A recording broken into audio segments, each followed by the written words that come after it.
Bem, pessoal, retornando ao capítulo de dinâmica da rotação, na aula de hoje a gente vai estudar os giroscópios e movimento de precessão. Então, inicialmente, o giroscópio é exatamente um corpo na forma de um peão, certo? Então, inicialmente, a gente analisa o caso do giroscópio não estar girando. Se aqui está o giroscópio, né? No caso aqui ele está parado, sem girar. Então você tem a normal atuando aqui, né? Ele está tocando simplesmente essa base dele, toca esse eixo aqui, né? Então tem a normal, tem o vetor R, a força peso está atuando aqui. Então se você vê peso vezes R vetor P, né? Que é R vetorial, a força é o torque. Você tem um torque nessa direção, se você usar a regra da mão direita, você vê claramente, né? O R está na direção X e a força peso está na direção Z, né?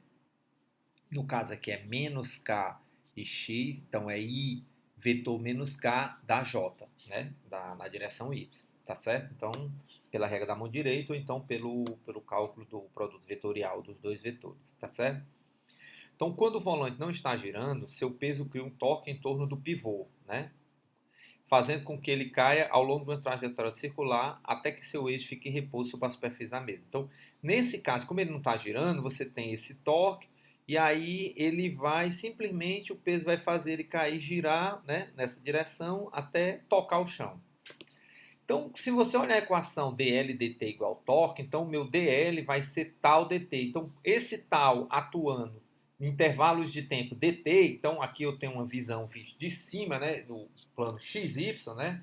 Então, à medida que o tempo vai passando, o momento inicial era Li era zero, tá certo? E aí, à medida que o tempo vai passando dt, esse torque vai atuando, você vai tendo incrementos dL do momento angular. Então, ou seja, o fato dele estar caindo no plano XZ, no movimento de rotação, então você tem um momento angular na direção Y, tá certo? Que é o que a figura está mostrando aqui, né? Que é como se você olhasse de cima, né? Esse disco aqui, essa parte amarela aqui, né? Na queda, o volante gira em torno do pivô e assim adquire o momento angular L. A direção de L permanece constante, tá certo?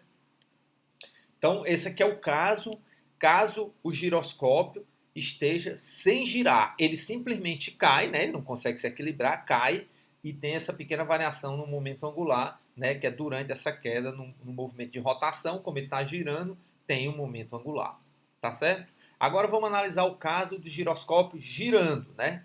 Então, quando ele está girando, tá aqui a velocidade ômega dele, né? Ele está girando, então eu tenho um torque em função do peso, né? O peso está atuando, eu tenho um momento angular. Como esse torque está atuando e ele está girando, você tem inicialmente esse momento angular inicial em função da rotação do volante. Só que eu estou atuando com um torque está fazendo esse momento angular variar. Né? Aí agora olha a figura Y em função de X. Inicialmente eu tinha esse LI, cada intervalo de tempo ΔT ele vai tendo um acréscimo dL do momento angular. Então eu tenho o momento angular inicial, o momento angular final. Né? Então quando o volante está girando, o sistema se inicia com o momento angular LI, paralela ao eixo de rotação do volante. Agora, o efeito do torque deve fazer com que o momento angular sofra uma precessão em torno do pivô. O giroscópio gira em torno do seu pivô sem cair, tá certo? Aí, olhando em mais detalhes esse movimento, né, tá certo? Por conta que você tem esse torque atuando, então se o torque está atuando, então dL, dt, o momento angular tem que variar no tempo. Então, o que é que a gente tem dessa figura aqui, ó? Você olha essa figura dl, né? Então um pedaço dela aqui é uma pequena variação dl, a variação dl no momento angular. Essa figurazinha aqui, ó, eu tinha L, ele variou dl na direção y, né? Se você vê o torque está atuando na direção y, então essa aqui é essa visão aqui do eixo yx.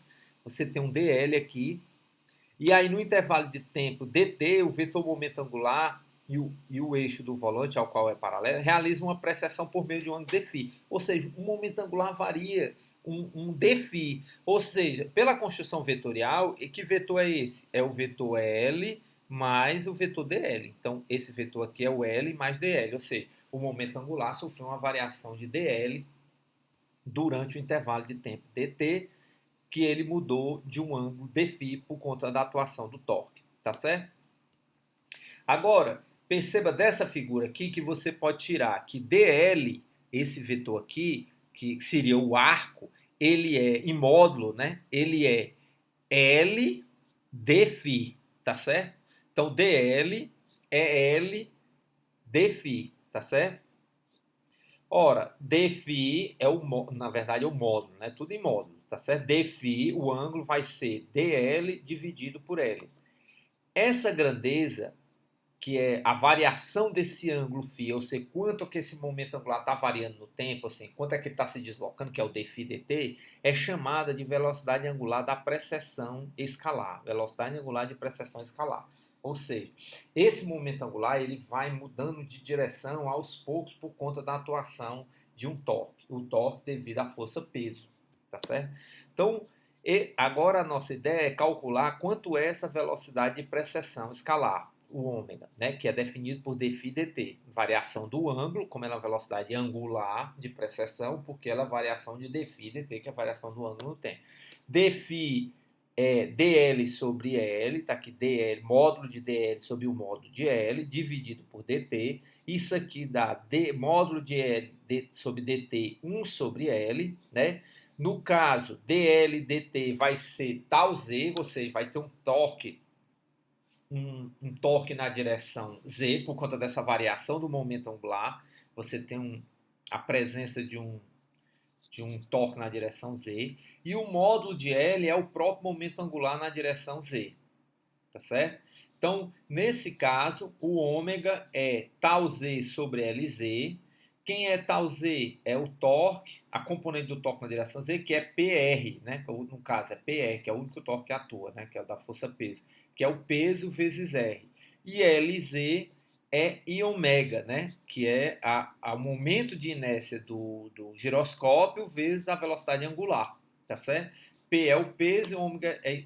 Então, olhando para essa relação, você percebe que essa velocidade angular de precessão de um giroscópio, de um peão, né? A gente vai ver que tem mais outros corpos que têm essa velocidade, ela é dada pelo peso vezes o raio, né? Ou seja, essa distância que onde o peso está atuando, né? Aqui, ó, peso vezes o raio, tá certo? Dividido por I ômega. Então você percebe que quanto menor a velocidade angular do giroscópio, maior a precessão. Porque esses outros parâmetros são todos constantes, mas à medida que o giroscópio vai girando, como ele tem um contato aqui, tem um atrito, ele vai reduzindo o ômega, então essa precessão aumenta. Então, quanto maior a velocidade angular de rotação, menor a velocidade de precessão.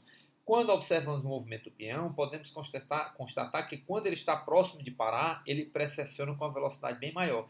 Se você já jogou peão, ou quem já jogou peão, ou já viu alguém jogando, você vê que assim que você joga, então o peão ele não gira em cima do eixo dele, né? Ele tem um pequeno deslocamento por conta das irregularidades da superfície e do formato dele, que não é perfeitamente simétrico, né? Ele tem umas irregularidades em relação ao eixo. Aí ele declina um pouco. Quando ele declina, a componente do peso realiza torque e ele começa a precessionar. Quando ele está muito rápido, você percebe que a precessão dele é lenta. Mas à medida que ele vai parando, vai freando o causa do atrito da ponta do peão com o chão, ele começa a precessionar cada vez mais rápido. E essa relação é vista aqui. Quanto menor o ômega, maior o ômega grande, né? O ômega de rotação e o ômega velocidade angular de precessão escalar, tá certo?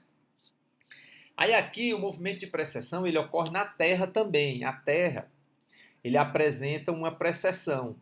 O movimento de precessão da Terra ele leva em torno de 26 mil anos, ou seja, o eixo a Terra tem um eixo, o eixo de rotação. Esse eixo ele é inclinado de 23,5 graus. E esse eixo, em torno que a Terra gira e ela translada em torno do Sol, esse eixo ele realiza um pequeno processo de precessão, um círculo de precessão. Uma volta completa demora 26 mil anos. A Terra ainda é mais complexa, os movimentos dela, porque ela tem várias interações com o Sol, Lua, os outros planetas, e ainda apresenta um outro movimento, que é o movimento de nutação, que além dessa precessão, que é esse raio aqui, né, que forma tipo com cone, com o eixo de rotação, ela ainda vai oscilando um pouquinho em torno desse cone de rotação. Esse movimento é chamado de nutação. A Terra tem vários outros movimentos devido à interação com os sistemas, com os astros do sistema solar, né? Que várias coisas ainda estão em estudo e tal. Sempre os caras estão com esses satélites, com esses equipamentos mais precisos, eles conseguem perceber interações com órbita de cometa, com órbita dos planetas do sistema solar. Mas os movimentos mais já descobertos são esses, né? A precessão, tá certo? E a nutação. A rotação, precessão e nutação, tá certo? Esses aí já são bem qualificados e quantificados. Aqui eu mostro uma imagem final de um peão, né? Um peão que gira. Aí, como eu falei para vocês, o peão, se ele girasse perfeitamente alinhado, o centro de massa dele, o peso atuava exatamente ao longo do eixo de rotação e não teria torque. Como a gente sabe que existem irregularidades e o peão não consegue ficar girando na superfície, ele dá uma pequena decaída por conta da rugosidade da superfície, quando ele sofre esse deslocamento, o peso, tem uma componente do peso, né? Que quando você decompõe o peso, tem a componente aqui ao longo do eixo e vai ter um ortogonal ao eixo. Essa componente ortogonal gera um torque. Se você ver aqui, esse torque RV-P está aqui ao longo do eixo X. Por conta que tem um torque devido a uma força externa, então você tem dL/dt, variação do momento angular, e o peão, além de girar em torno desse eixo que é o Z', ele precessiona em torno do eixo Z. Esse aqui é o movimento de precessão. E aí eu tenho aqui um vídeo que eu tirei desse mundo do nonato, que é um YouTube, certo? Dando os créditos ao cara, que mostra exatamente um giroscópio. Perceba que no começo, ó, a precessão dele está aí. Ó. À medida que a velocidade vai diminuindo, ó, ele vai precessionando cada vez mais e mais rápido. Ó. Tá certo? Então a relação que a gente obteve é perfeitamente coerente, tá certo? Então, eu vou ficando por aqui, nós terminamos nosso capítulo, certo? De dinâmica da rotação.